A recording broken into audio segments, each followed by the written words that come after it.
Historias de Melk, la historia a grosso modo.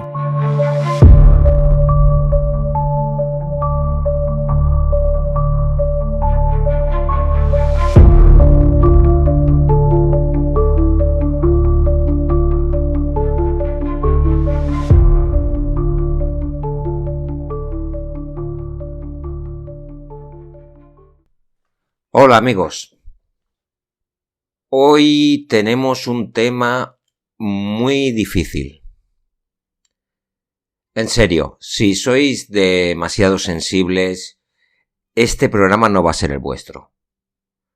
También os digo lo mismo, si hay niños cerca, mejor que esperéis otro momento en que no estén, que estéis solos, estéis tranquilos y lo podáis escuchar sin gente alrededor a la que le pueda afectar este tipo de historia.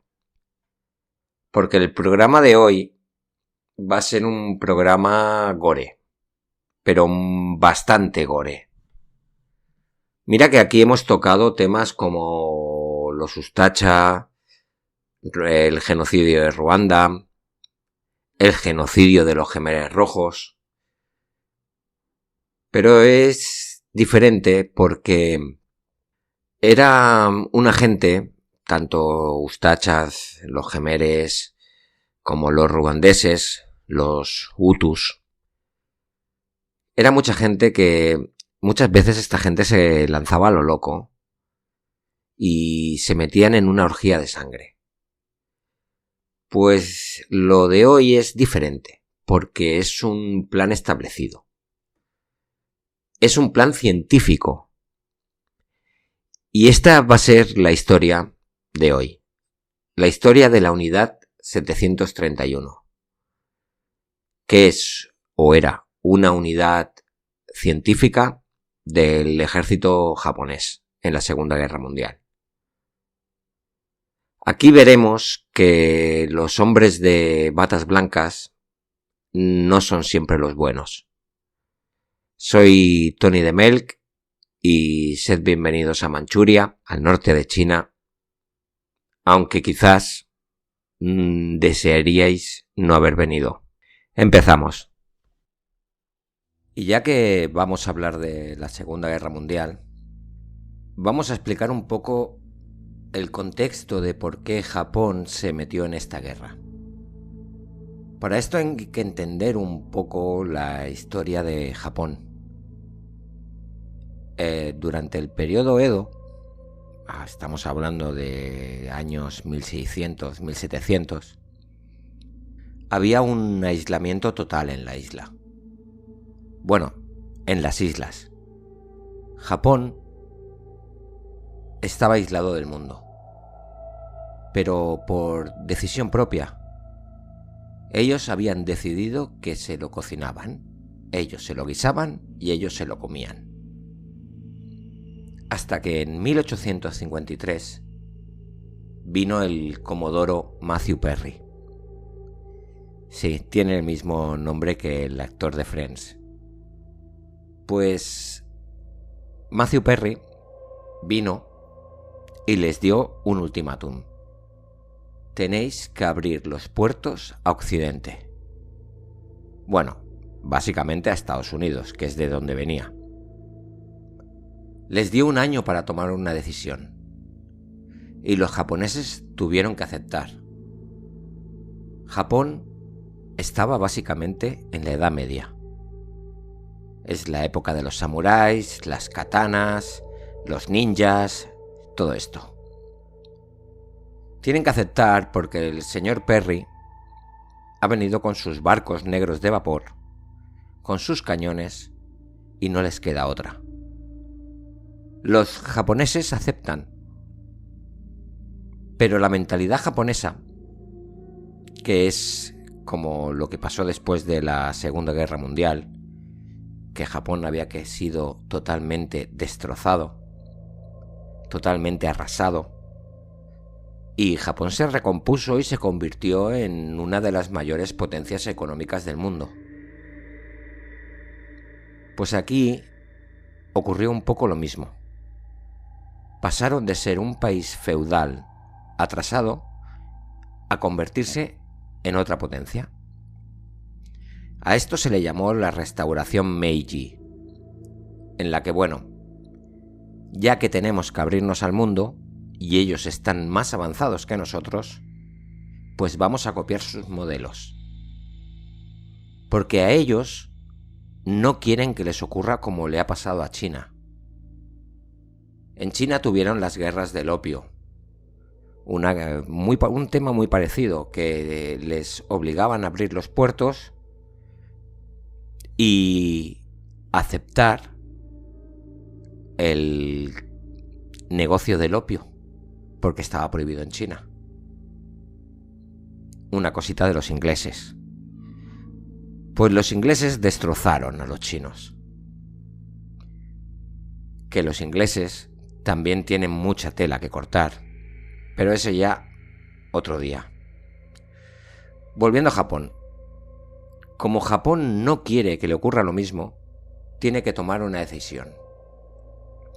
¿Qué vamos a ser? ¿Colonia o imperio? Ellos quieren ser respetados, o sea que se ponen avanti a toda máquina. Ya en 1905 Japón tuvo una guerra con la Rusia zarista, y Japón ganó esta guerra.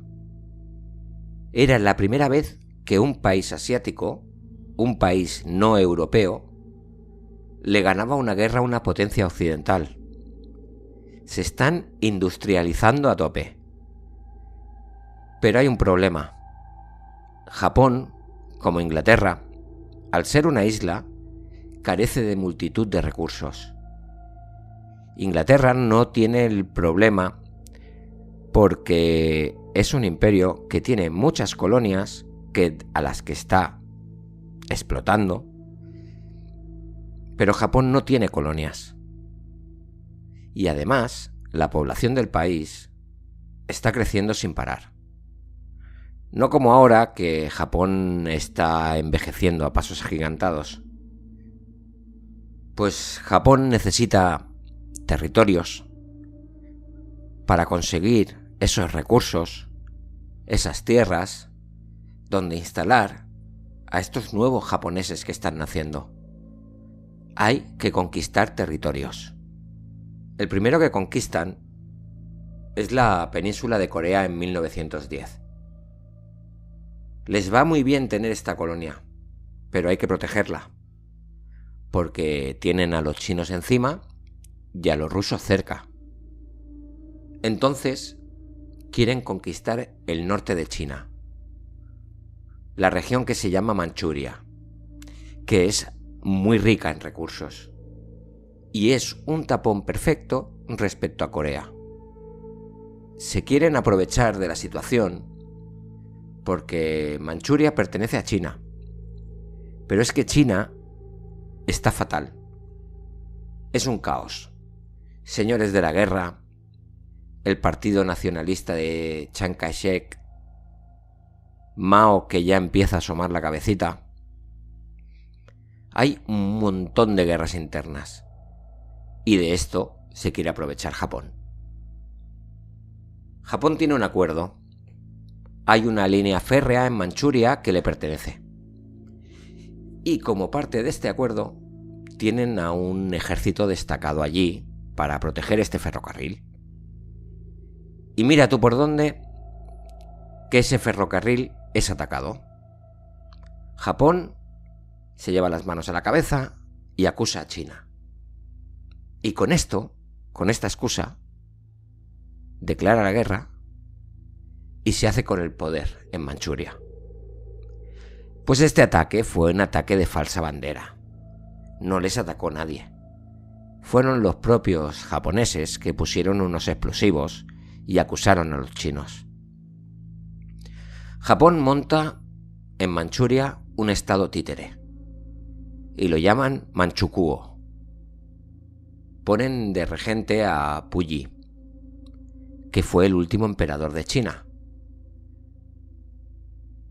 Porque la familia imperial, los últimos emperadores en China, eran de Manchuria. Si habéis visto la película de Bernardo Bertolucci, El último emperador, del año 1987, el niño protagonista es el emperador que ha puesto Japón en Manchukuo, es Puyi. Puyi no tiene ningún tipo de poder. Está ahí para quedar bien. Pero este teatrillo que montan no les funciona, porque toda la comunidad internacional condena esta agresión. Esta política japonesa es muy arriesgada. Japón se cree en el derecho de poder hacer una política imperialista, porque si los europeos la hacen, muchas partes de Asia pertenecen al Reino Unido, el sudeste asiático pertenece a Francia, los holandeses tienen lo que hoy es Indonesia, incluso los estadounidenses están en Filipinas. ¿Por qué ellos no pueden hacerlo? Tienen el mismo derecho que el resto de potencias y se sienten ninguneados, ya que ellos son uno de los países vencedores en la Primera Guerra Mundial y no los están tratando como a tal. Un poco lo que le pasó a la Italia pre-Mussolini. Estados Unidos les empieza a parar los pies y les dice que no pueden seguir así. Esto en parte también es por la política internacional de Estados Unidos, que quiere ser la potencia hegemónica en el Pacífico. Y Japón es quien puede estar allí a la sombra y no les interesa. Pues Estados Unidos hace una serie de embargos, sobre todo de petróleo, que fastidian muchísimo a Japón. Y Japón tiene que tomar una decisión. ¿Bajan la cabeza y aceptan las condiciones que les imponen los países occidentales? ¿O bien van a por todas y cogen las cosas por la fuerza? Pues ya sabéis lo que ocurre. Deciden ir a por todas. Deciden conquistar todo lo que les haga falta. A todo esto estamos entrando casi en la Segunda Guerra Mundial. Japón ya es aliada de Alemania y de Italia, de la Alemania de Hitler y la Italia de Mussolini. Pues llega el 7 de diciembre de 1941 y Japón, sin previo aviso, ataca a la base norteamericana de Pearl Harbor en Hawái.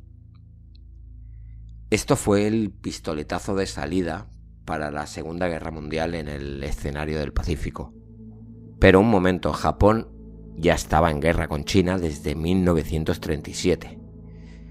Mucha gente considera que esta es la fecha real del inicio de la Segunda Guerra Mundial en Asia, porque la guerra chino-japonesa entra de lleno en el contexto de la Segunda Guerra Mundial. Pues a partir del ataque a Pearl Harbor, Japón hace un ataque total. No solo atacan a los norteamericanos, también atacan múltiples islas y muchas partes del continente asiático. Birmania, Filipinas, Indonesia, el sudeste asiático, Vietnam, Camboya, Singapur. Porque además de atacar a los americanos, atacan a los ingleses, a los holandeses. Francia ya había caído contra la Alemania nazi y la Francia de Vichy, la colaboracionista, amablemente le cedió las colonias a Japón. Estos ataques japoneses son bestiales. No hay ejército que los pare. Y ahora vamos a ver cómo el imperio japonés vende la moto. Japón explica que sus agresiones no son coloniales. Ellos vienen a liberar Asia de los europeos. Asia para los asiáticos. Montan un tinglado que llaman la gran esfera de ecoprosperidad de Asia Oriental, que el nombre es precioso, es muy bonito, y la teoría trata de crear una unión militar, política y económica panasiática contra los opresivos colonizadores blancos que ocupaban gran parte del sudeste asiático. Pero en realidad están quitando a los europeos para ponerse ellos. Engañan a algunos. Habrá nacionalistas de estas regiones que pensarán que sí, que los japoneses han venido a liberarlos y ayudan al ejército japonés. No tardan mucho en darse cuenta del error que han cometido. Pues ya estamos en situación y vemos cómo ha avanzado el conflicto en el frente del Pacífico. Pero también tenemos que entender cómo son los japoneses. Nosotros tenemos ahora una imagen de ellos como gente prudente, gente tranquila, que le gusta el anime, el manga. Pero en la primera mitad del siglo XX no es así. No era la imagen que proyectaban.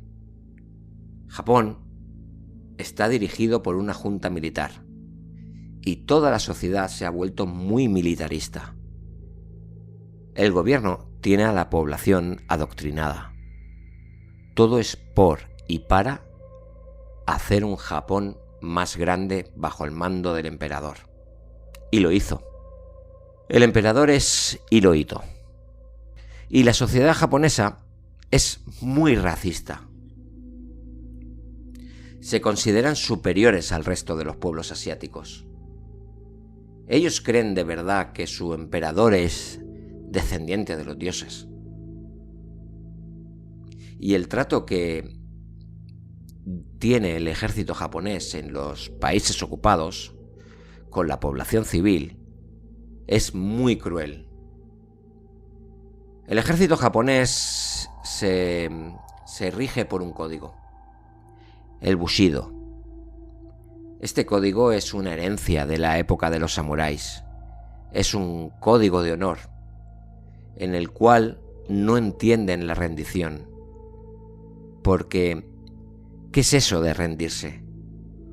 Un soldado tiene que morir por su causa. Un soldado tiene que luchar hasta el final. ¿Qué son sino los kamikazes? Aquellos pilotos que estrellaban sus aviones cargados de explosivos contra los barcos de Estados Unidos. Pues esta mentalidad del Bushido y del nunca rendirse y de luchar hasta el final lo sufrirán los ejércitos enemigos de Japón durante esta guerra. Para un soldado japonés, un enemigo que se rinde no es digno de llamarse enemigo. No se puede llamar a sí mismo soldado. Y ahora vamos a entrar en el meollo de la historia de hoy. Esta historia tiene un gran protagonista, Shiro Ishii. Shiro Ishii es ultranacionalista y devoto del emperador. Nacido el 25 de junio de 1892 en el pueblo de Shibayama, en la prefectura de Chiba, cerca de Tokio, Shiro es de muy buena familia, la familia más rica de su pueblo, y es muy inteligente, muy superior a la media. Acaba estudiando en la Universidad Imperial de Kioto y en 1920 se gradúa en medicina. Shiro tiene muchas ambiciones, tiene grandes planes. Entra en el ejército. Con el tiempo irá escalando y se convertirá en un oficial de alto rango. Se mueve en círculos de los ultranacionalistas. Tiene muy buenas relaciones con los poderes fácticos, sobre todo con los militares. Y en 1997 se saca el doctorado en bacteriología. Él cree firmemente que las armas biológicas y bacteriológicas son el futuro en la guerra. En la Primera Guerra Mundial se utilizaron mucho estas armas, pero nunca acabaron de dar el fruto que esperaban. Y Shiro Ishii cree que si se investiga lo suficiente, podría ser el arma definitiva para Japón. Son mucho más baratas que las armas convencionales. Para estudiar sobre esto, viaja un par de años a Europa, Estados Unidos, y después de estar 2 años de viaje, vuelve a Japón. Y está de suerte, porque el gobierno que se encuentra es mucho más militar. Japón ha tenido una serie de, llamémosle, conflictos internos en que los políticos eran asesinados por militares. Y ahora el gobierno que hay es una junta. Pues Shiroishi empieza a mover sus hilos para que le den fondos para poder crear un laboratorio donde estudiar estas armas. Él quiere producir cepas de enfermedades y que se puedan utilizar en combate. El ejército japonés le da el ok. Le dan un laboratorio en Tokio. Pero Shiro se da cuenta de que para poder trabajar con todo esto tiene que estar más aislado. No puede estar en medio de una ciudad. Son experimentos secretos y no se tienen que descubrir. En 1932, el ejército destacado en Kwantung, en Manchuria, inicia la escalada que llevará a la invasión. Esto el ejército de Kwantung lo hizo por libre. El gobierno japonés ni lo sabía. Pero bueno, tampoco les vino mal. Shiroishi se traslada hasta Manchuria y allí creará la unidad Togo. Aquí es cuando empezará a experimentar. Era un proyecto de alto secreto. Imaginad, hasta los trenes que pasaban cerca tenían que bajar las persianas para no ver lo que ocurría dentro de esta unidad. Estaba terminantemente prohibido mirar hacia lo que ocurría allí. Los primeros experimentos que se empiezan a hacer en la unidad Togo consisten en coger a prisioneros, empezar a sacarles sangre hasta debilitarlos y matarlos. También probaban con agua salada, con agua destilada. Se le daban a beber para ver cuánto podían aguantar bebiendo. También hacían pruebas con electricidad. Les daban descargas eléctricas a los prisioneros. Primero menos voltaje, luego más, viendo hasta dónde afectaba cada descarga. La media de los prisioneros que llegaban a la unidad Togo era de 1 mes de vida. Pero en 1935, 40 presos se pueden fugar. A la mayoría los cogen y los matan. Pero hay unos cuantos que pueden huir. Estos supervivientes se meten en guerrillas para luchar contra los japoneses y explican lo que está haciendo esta unidad. Nadie se los toma muy en serio o no les hicieron mucho caso. Pero esto para Shiroishi fue un punto de inflexión. Él ya no se podía permitir que esto volviera a pasar. Ordenó el traslado de toda la unidad a un lugar más aislado. Montarán el próximo laboratorio a 24 kilómetros de Harbin. Consigue cantidad de dinero suficiente para poder construir este nuevo laboratorio, pero mejor no lo llamaremos laboratorio porque es una ciudad. Es una fortaleza lo que van a construir. Ocupa más de 600 hectáreas. Se construyeron unos 150 edificios. Todo esto tardaron 3 años en construirlo. Mientras Shiroishi no estuvo con los brazos cruzados. Él continuó experimentando en un hospital en Harbin. Pues en 1939 se acaba la construcción y empieza el infierno. Pues como os he dicho, esta fortaleza, porque lo era, para evitar que vuelva a pasar lo ocurrido con los prisioneros de la unidad Togo, alrededor del complejo se crean 2 líneas de muros con un foso en medio, todo electrificado. Los pueblos vecinos no podían construir sus casas de más de una planta. Los aviones tenían prohibido pasar por encima del complejo, solo bajo la autorización del ejército de Kwantung. Y dentro había todo tipo de edificios: prisiones, colegios, guarderías, incluso burdeles, donde estaban las mujeres de confort o mujeres de consuelo. Estas mujeres eran mujeres que el ejército japonés, en los lugares que conquistaba, se las llevaba y las obligaba a trabajar en la prostitución. Eran esclavas sexuales. Esto era una política oficial del ejército japonés para evitar la propagación de enfermedades venéreas, porque los soldados japoneses, aunque esto ocurre en todas las guerras, acostumbraban a violar a las mujeres de los pueblos por donde pasaban. Y para evitar esto, se crearon los burdeles, para que sus soldados se pudieran desahogar y así la población civil de los lugares que conquistaban los odiaran un poquito menos. Shiro creó esta unidad, a la que le cambia el nombre, ya no es la unidad Togo, ahora es la unidad 731.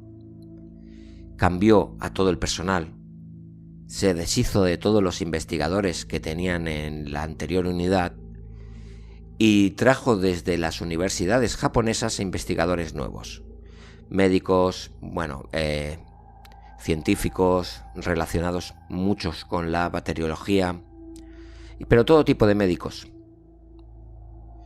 Pues si os ha parecido un poquito fuerte lo que os he contado sobre la unidad Togo, pues ahora es cuando empieza lo duro. Como os he comentado antes, Shiro buscaba crear cepas de enfermedades y cómo utilizarlas para la guerra. Necesitaba crear patógenos a gran escala para poder hacer esa guerra bacteriológica. Todas las pruebas, todos los ensayos los hace con prisioneros, porque este tipo de pruebas médicas, si queremos llamarlo así, es mucho más fiable hacerla con humanos que con animales. Te saltas muchísimos pasos.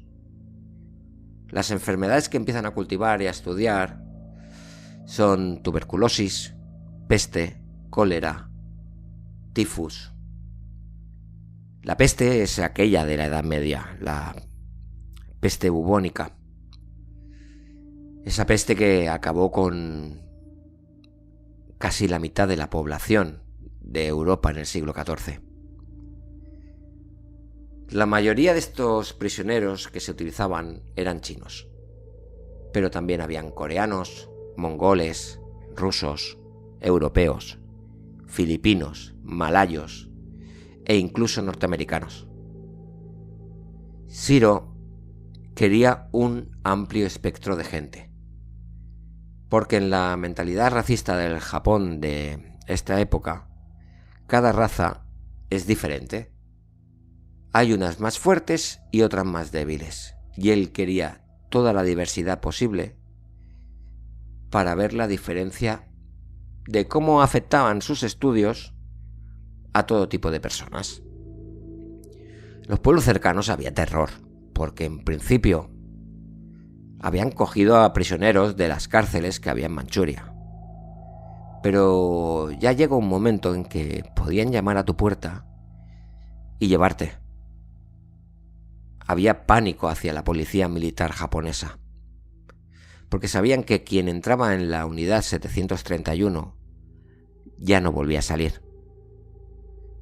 A estos prisioneros en la unidad se les conocía como marutas. Maruta en japonés significa tronco. El ejército de Kwantung llamaba a la unidad 731 un aserradero de madera. Y ahora vamos a ver lo que se hacía en esta unidad. A diferencia de lo que podían ser los campos de exterminio como Auschwitz, en la unidad 731 a los prisioneros los tenían en buenas condiciones. Las celdas estaban ventiladas para que en verano no pasaran demasiado calor. En invierno tenían calefacción, estaban bien alimentados. ¿Pero por qué hacían esto? No lo hacían por humanidad. Lo hacían porque querían a los prisioneros, a sus conejillos de indias, en las mejores condiciones posibles para sus estudios, para sus ensayos clínicos. No los querían enfermos, los querían en el mejor estado de salud posible. En la unidad 731 tenían un criadero de animales. Pero no penséis en ovejas, cabras. Lo que más tenían eran ratas y pulgas. Porque históricamente eran los animales que transmitían la peste bubónica. Las ratas las traían desde Japón o de la propia Manchuria. En Japón muchos ganaderos se dedicaban exclusivamente a criar ratas, porque las pagaban muy bien.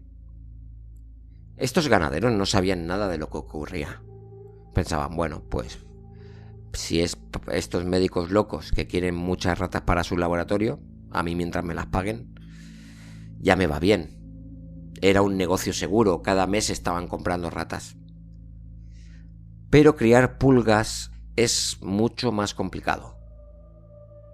Para que estas pulgas se reprodujeran y engordaran, tenían unas casetas, a las cuales tenían unos prisioneros ya elegidos previamente, y cuando entraban en la caseta, los llenaban de pulgas, les ponían ropa acolchada que tenían prohibidísimo quitarse, y los tenían desde la mañana hasta la noche.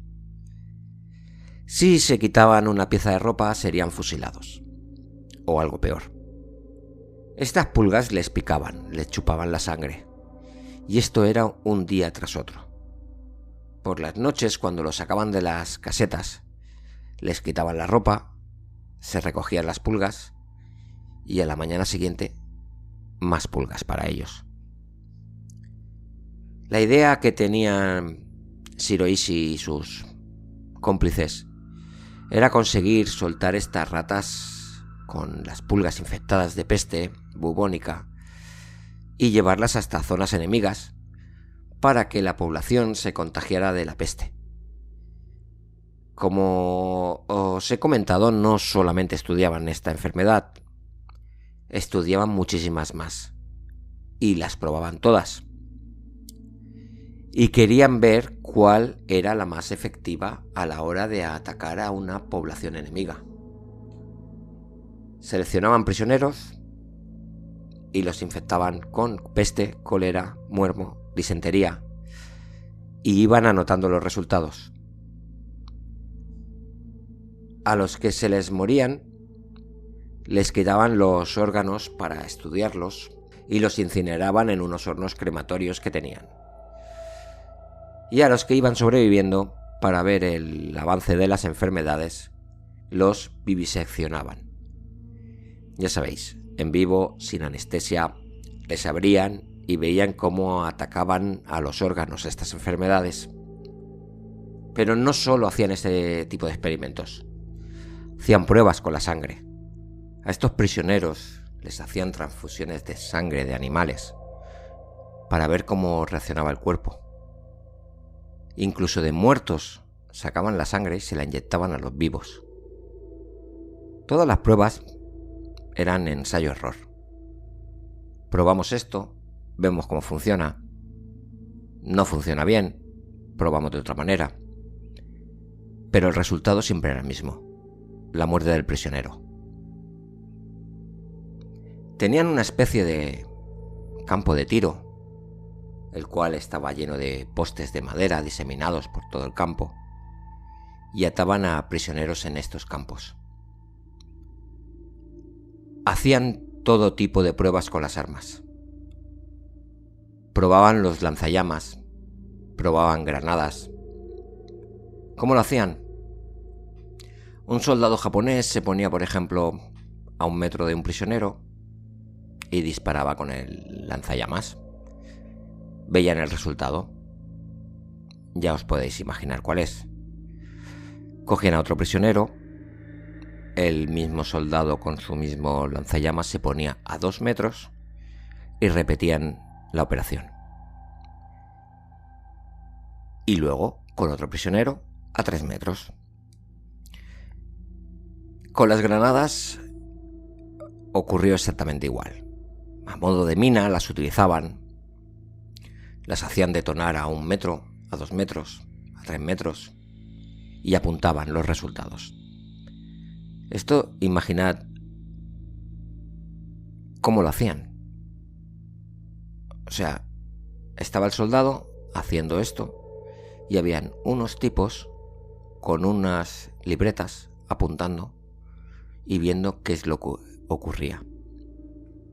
Pues todos estos resultados, todo esto que estoy contando es para que les sirvieran sus estudios, sus anotaciones, y para que todos estos experimentos fueran válidos, necesitaban a todo tipo de sujetos. Entre las personas a las que utilizaban, tenían que haber de todos los espectros: niños, viejos, embarazadas, hombres y mujeres adultos, para ver qué efecto producían las cosas que hacían. Incluso en los fetos de las mujeres embarazadas. Otra forma de diferenciar para ver cómo eran los resultados de las pruebas es como comentábamos, muy racistas. Consideraban que las razas, cada una era diferente, pues había que probar por razas. Todo este tipo de pruebas, los resultados los publicaban en revistas médicas como ensayos clínicos en Japón. Todos, sin decir obviamente que las pruebas las hacían con seres humanos. Tenían centrifugadoras a las que metían a gente para ver cuánto resistían. No sé, imaginad lavadoras gigantes. A ver hasta cuánto aguantaba los prisioneros. Shiro Ishii o cualquiera de sus ayudantes o cualquier otro científico, en el momento en que estuvieran analizando algo o si necesitaban algo, iban a un soldado y le decían: necesito un cerebro. Necesito un cerebro de un hombre adulto de unos 30 años. El soldado buscaba a la víctima, con un hacha se la clavaba en la cabeza, le extraían el cerebro y este médico, este científico, ya tenía con qué estudiar. Como tenían previsto que Japón acabara entrando en guerra con la Unión Soviética, tenían miedo a ver cómo afectaría el frío extremo a los soldados japoneses. Pues hicieron pruebas de congelación. En invierno sacaban a los presos a la intemperie. Estamos en Manchuria, donde en invierno hace mucho frío. Son temperaturas bajo cero. Esto que vais a escuchar es la declaración de un farmacéutico japonés en el juicio de Jabarovsk en la Unión Soviética. Los prisioneros fueron expuestos a temperaturas bajo cero en plena intemperie. Eran atados, con los brazos desnudos y empapados en agua. El investigador golpeaba las extremidades regularmente con un palo. Cuando emitía un sonido como el de una tabla de madera, indicaba que la extremidad estaba congelada. Y a partir de ahí se probaban diferentes métodos de tratamiento. Algunos experimentos dejaban los huesos tan frágiles que se hacían añicos con los golpes de los palos. En cualquier caso, el resultado final siempre era el mismo: gangrena y putrefacción de las extremidades.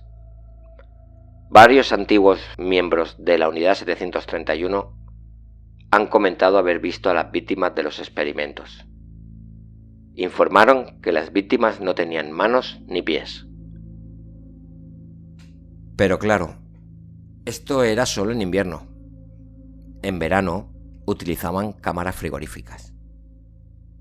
Hubo un caso a la que 5 mujeres rusas les metieron las manos dentro de una especie de congelador pequeñito e iban bajando la temperatura poco a poco. Primero a menos 10 grados, luego menos 20, luego menos 30, hasta llegar a menos 70 grados. Cuando sacaron las manos del congelador, solo quedaban los huesos. Es decir, la piel y la carne se habían caído. En el ejército japonés había muchos problemas con las enfermedades venéreas y también las estaban estudiando allí. Sobre todo la sífilis, porque había que erradicarla dentro del ejército. Ya que si un soldado japonés explicaba que tenía sífilis, probablemente sería degradado y lo enviarían a la zona más conflictiva, y siempre estaría muy mal visto. Era como una vergüenza para el ejército. Como os he comentado, se regían por el bushido.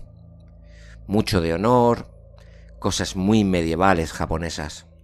Entonces, para estudiar la sífilis intentaban inyectarla en prisioneros, pero no funcionaba. Costaba muchísimo.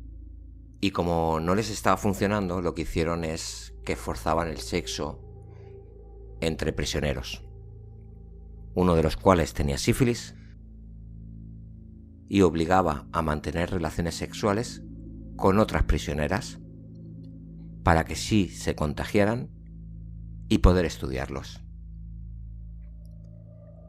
Pero es que la obsesión de Shiro Ishii era desarrollarles armas biológicas y bacteriológicas.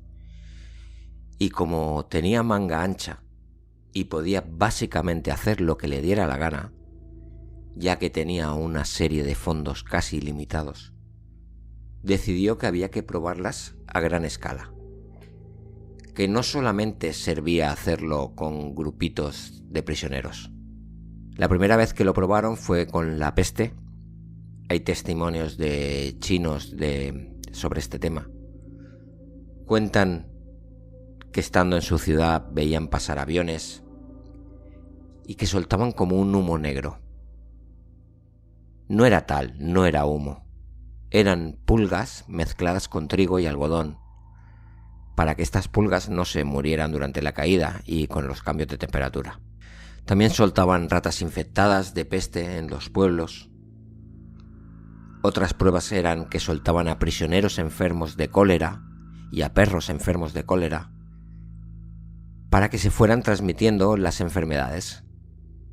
Envenenaban pozos con tifus o fiebre tifoidea, muy de Edad Media. Y hacían campañas de vacunación, porque después de hacer estas cosas, claro, habían brotes. Ellos llegaban y como somos médicos, íbamos a vacunar a todo el mundo contra estas enfermedades. Y lo que hacían no eran vacunarlos, era inocularlos las enfermedades. Sobre estos bombardeos no salió como quería Shiro Ishii. Murió mucha gente, pero no se extendió como pensaba Shiro que pasaría. Porque estos pueblos o estas ciudades tomaron medidas muy rápido. Manchuria ya había tenido casos de peste en el siglo XX y sabían cómo tenían que reaccionar. No dejaban que saliera la gente a la calle para que no se propagara más. Acotaban los sitios donde se veían los brotes y si hacía falta, le pegaban fuego a toda esa zona y más o menos podían controlarlos. Otros ensayos eran para ver cuánto aguantaba una persona, un cuerpo, bajo presión. ¿No os pasa a vosotros que a veces estáis en el mar o en una piscina y a la que te pones a bucear un poco y bajas 2 o 3 metros, ya vas notando cómo se te taponan los oídos? Pues eso es lo que hace la presión. Pues aquí lo hacían hasta que te explotaban los pulmones. También la unidad 731 era un campo de entrenamiento para los cirujanos. No sé, aquí me imagino que los cirujanos ensayarán con muñecos, ensayaban, esto no sé si se hace, con cadáveres que estén en las morgues de las universidades para que puedan, pues, aprender. Pues aquí lo hacían, pero en vivo. Lo hacían con prisioneros, sin anestesia. Hacían pruebas, te cambiaban un brazo de sitio, si te amputaban el de la izquierda, o sea, te amputaban los 2 brazos, y el de la izquierda te lo ponían en la derecha, el de la derecha te lo ponían en la izquierda, a ver qué pasaba. Sometían a presos a sesiones de rayos X inacabables. Tú has tenido una fractura o lo que sea y vas al médico y te hacen una radiografía. El técnico que está al mando no se queda contigo y dura, ¿qué? Medio segundo, por el tema de la radiación. Pues a ellos los tenían horas. No os estoy contando todas las cosas que llegaron a hacer, porque es excesivo explicarlo todo. Pero con todo esto que os he explicado ya os podéis hacer una idea de cómo era vivir en la unidad 731. Todo esto duró hasta el final de la guerra, hasta 1945.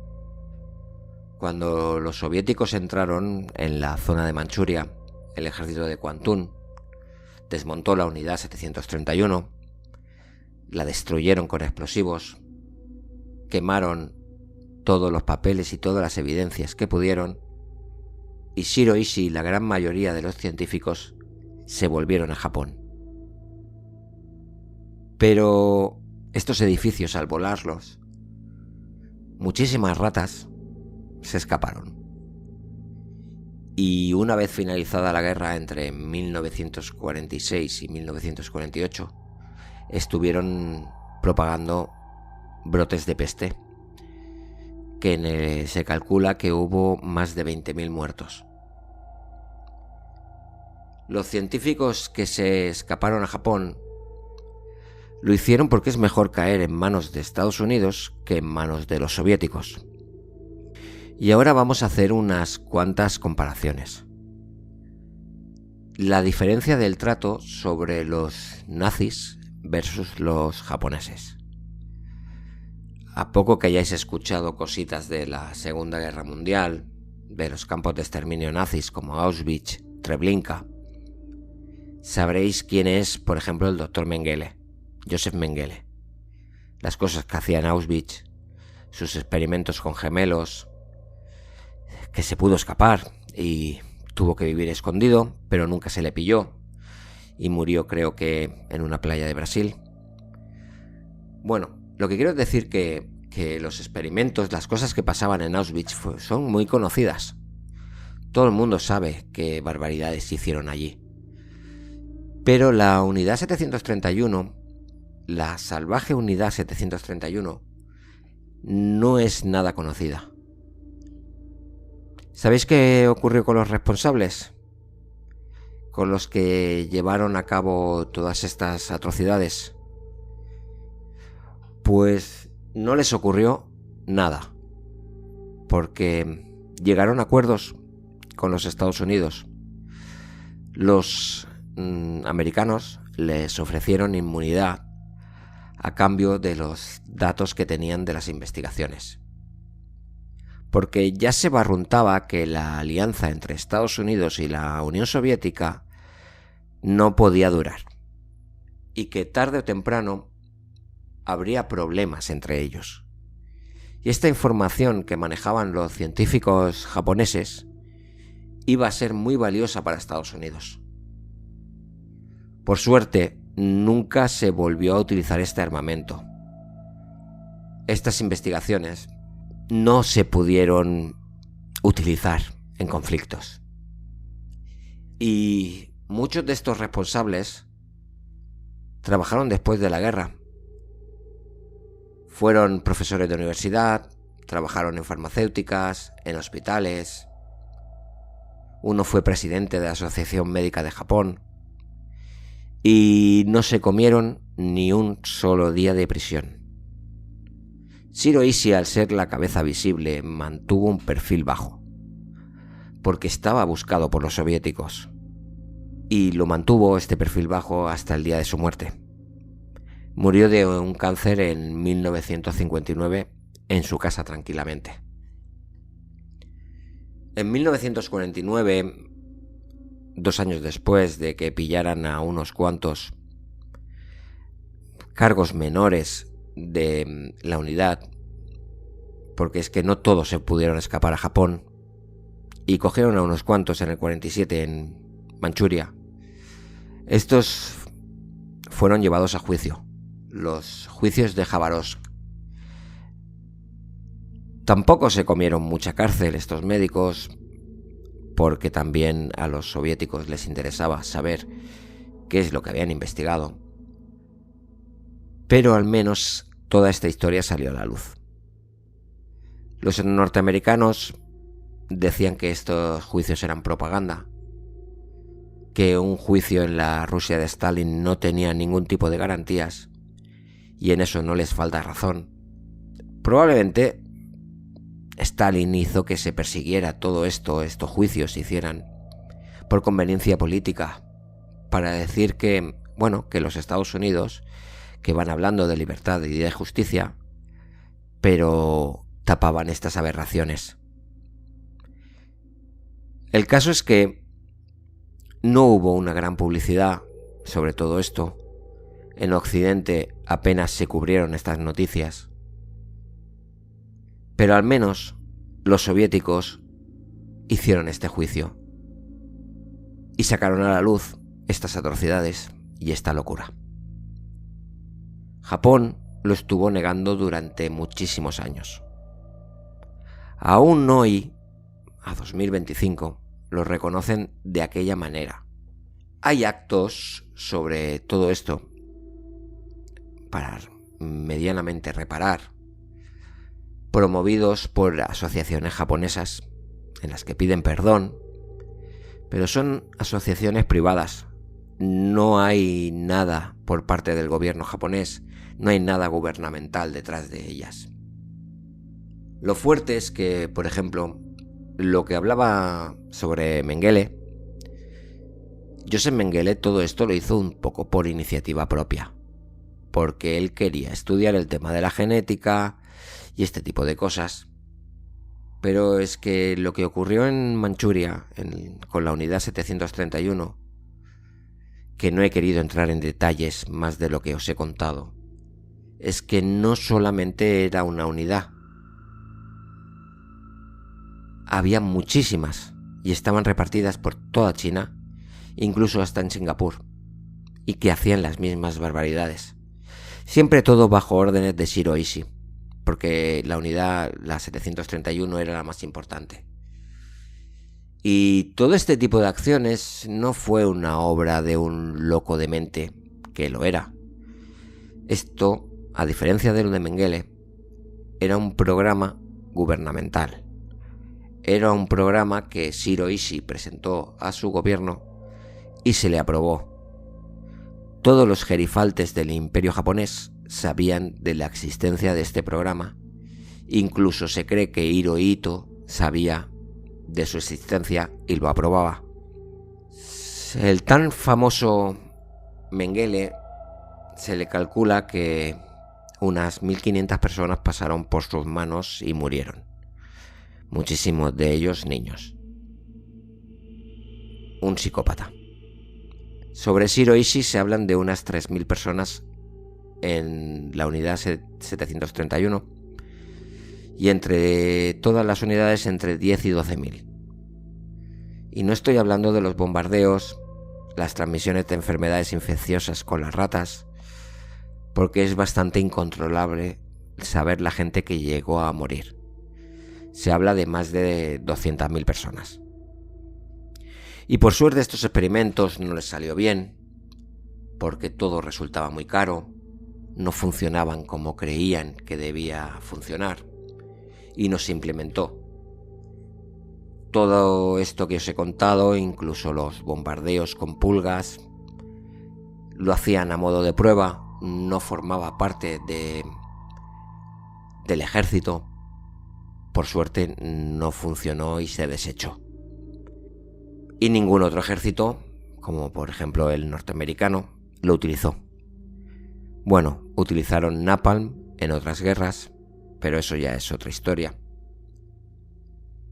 Pues no se utilizaron estas armas porque todo esto valía muchísimo dinero, costaba muchísimo investigarlo y eran poco fiables. Habían pruebas que habían hecho, que habían probado en el campo de batalla y que habían infectado más a sus propios soldados japoneses que a las poblaciones a las que intentaban atacar. En Twitter, @melcaniano, con K. Bueno, y hasta aquí la historia de la unidad 731 y de Shiro Ishii.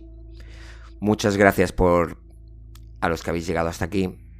Espero que el programa, haya sido esclarecedor. Creo que necesario, porque como hemos estado hablando, es bastante desconocida esta historia. Y es que en gran parte todo lo que sabemos de la Segunda Guerra Mundial es el triple lo que sabemos del escenario europeo, de los nazis, respecto si comparamos con lo que ocurría en Asia. Hay 20.000 películas sobre los nazis. Las cosas que hicieron, cómo se comportaban en el frente oriental, sobre todo, Polonia, la Unión Soviética. Pero es que el ejército japonés está al mismo nivel de crudeza y salvajismo. Porque las cosas que hizo el ejército japonés en China no tienen nombre. Y ya no te hablo solo de esta unidad.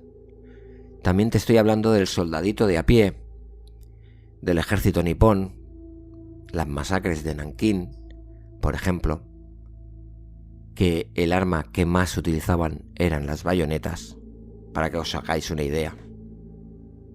Sobre este tema hay una peli, hay varias. No la he querido ver porque ya se me giraba bastante el estómago y no he querido entrar en ella. Es de este año, del 2025, se llama 731. Hay poquitos documentales, hay uno de National Geographic en YouTube que te lo explica un poco por encima. Hablan con supervivientes de las ciudades chinas cercanas. Y si algún día viajáis a China, en Harbin, no sé si se dice Harbin, porque tiene una H, ¿no? Pues hay un museo sobre todo esto. Y ya os voy a recomendar ya el podcast que tengo preparado para comentaros. En el último programa hice una recomendación que era el vuelo del cometa. Pues el de hoy es uno que se llama Catábasis. Es de Álvaro Aparicio. Es un spin-off del vuelo del cometa. Tiene muchos menos episodios porque es de fuego lento. Te cuenta una historia y te la cuenta muy pausada y con mucha documentación. Y es mucho más oscuro que el vuelo del cometa. Tiene un tono mucho más serio, como no puede ser de otra manera. Y también tiene un programa sobre la unidad 731. Pues como os digo, el Catábasis es mucho más oscuro. Habla de cosas mucho más tenebrosas, si queréis. Pero muy recomendable.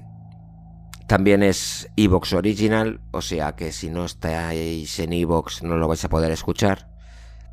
Y no sé si está en YouTube, porque el vuelo del cometa sí que está en YouTube, pero Catábasis no lo sé. Pues nada, con esto ya os dejo.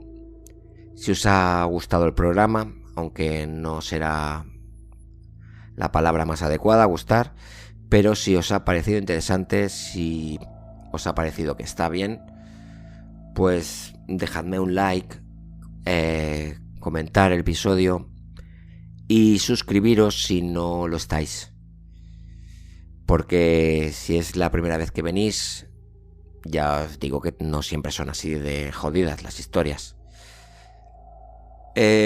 Os dejo las redes, que sabéis que están todas en la caja de descripción.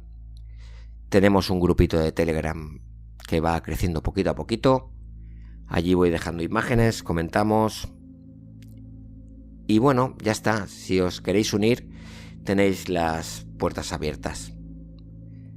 Pues nada más, soy Tony de Melk. Nos vemos en el siguiente episodio. Adiós.